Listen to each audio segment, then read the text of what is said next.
তো good morning সবাইকে। তো সকালে আবারও একটা ব্লগ নিয়ে চলে এলাম। তো কালকে এটা আমি তোমাদেরকে লাইভে দেখিয়েছিলাম, তোমরা কারা কারা দেখেছো ঠিক জানি না। তো আজকে তোমাদেরকে দেখাচ্ছি।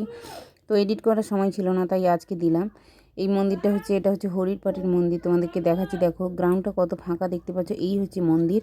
তো কিছুক্ষণ পর এর মহিমা দেখবে। যখন এসছিলাম একটু তাড়াতাড়ি এসছি, এখানে এখন বাজে হচ্ছে একটার সময় এসছিলাম, খিচুড়ি প্রসাদ খাওয়ানো হচ্ছে ওইখানে। তো তোমাদেরকে সেটা দেখালাম। ওই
এখানে 15 দিন কিন্তু অনুষ্ঠান হচ্ছে, আজকে শেষ দিন।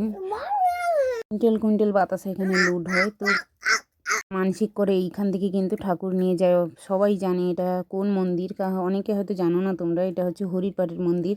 ড্রোনের সাহায্যে কিন্তু সবাই চারটে ড্রোন চলছে উপরে, দেখতে পাচ্ছি। তো এই দেখুন মন্দির, বিশেষ করে দেখুন অনুষ্ঠানটা বড় অনুষ্ঠান। ঠাকুরটা দেখতে পাচ্ছি, ড্রোন চলছে, চারটে নিয়েছে।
ভিড়, তাই কিন্তু আগে বেরিয়ে যাচ্ছি যে যাতে প্রচণ্ড ভিড়ে না পড়ে যাই। এই কারণে কিন্তু আমি আগে বেরিয়ে যাচ্ছি। এখন বাজে হচ্ছে 5টা। তো এর উপরে দেখাচ্ছি, এই যে হচ্ছে গেট, বেরোবো কী করে বুঝতে পারছি না, কোনো রকম কিন্তু বেরিয়ে যাচ্ছি আমরা। সাইড দিয়ে বেরিয়ে যাচ্ছি। ভেতরে যেমন ভিড়, বাইরেও ততটাই ভিড়। কেন কি সবাই দেখতে আসছে, মানে এখানে এমন অবস্থা, আমি আর ক্যামেরা করতে পারছি না। ওই ওপর থেকেও সবাই লুট করছে। তো বেরিয়ে যাচ্ছি আমরা কোনো রকম করে, না হলে কিন্তু শেষ করে গেলে কিন্তু এখানে প্রচণ্ড ছোটো বাচ্চা নিয়ে এসেছি, তো প্রচণ্ড ভিড়ে পড়ে যাবো। তো চলো এইখানেই শেষ করছি, আর বেশি বাড়াবো না। যারা আসতে চাইছো অবশ্যই কিন্তু এই মন্দিরটা দেখে যাও, খুবই ভালো লাগবে আর মনস্কামনা পূরণ হবে।